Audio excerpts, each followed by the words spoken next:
За дөнгөж сая Баян зүрх дүүргийн эрүүг иргэн одоо анхан шатны шүүхтээр шүүх хуралдаанд за ховгчийн өмгөөлөгчөөр ороод ирлээ. Шүүх хуралдаанаас төгсөн сэтгэлээсээ та бүхэндээ одоо хуваалцсан юм аа. Энэ нэргийн хувьд хадам ихчийнхаа хэмжээний мөнгийг 5 жилийн өмнө заллим эхэлж тийм ээ. Хуурам эхэлж аваад өнөөдрийг хүртэл өгөөгүй. Энэ үйлдэлтэй одоо өнөөдөр Монгол улсын шүүхээс ял авч байгаа юм л үйл. Гэхдээ мэдээж бусдын төрөнгийг залилсан бол гэмбуруутай бол мэдээж яр шийдгэлээ хүлээх нь тодорхой.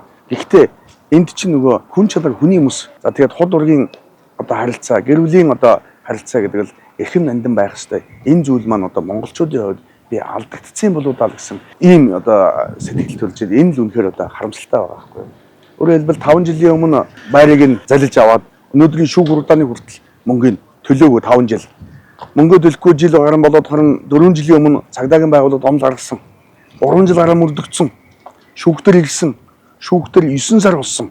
Янз бүрийн шалтгаанаар хойшлоо судлаа яриад тэр үртэл мөнгийг огт төлөөгүй. Тэгээ энэ бүх хугацаанд ингээд хувааж болтгоо өгөх сэтгэл байхгүй.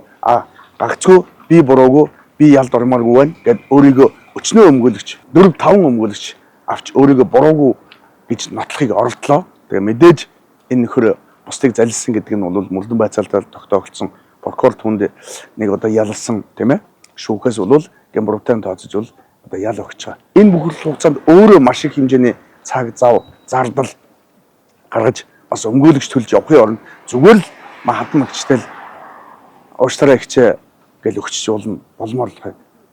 Тэгэл ийм сэтгэл байхгүй байна гэдэг маань өөрөө л нэг муухай болж байгаа гэж би эндээс дүгнээд байгаа маа. Тэгээ ямар ч байсан 4 жил хөөцөлдсөн хэрэг дууслаа. Хонглын барагдууллаа. Тэгээд гэмбуруутай ихэд ялын өгүүллээ.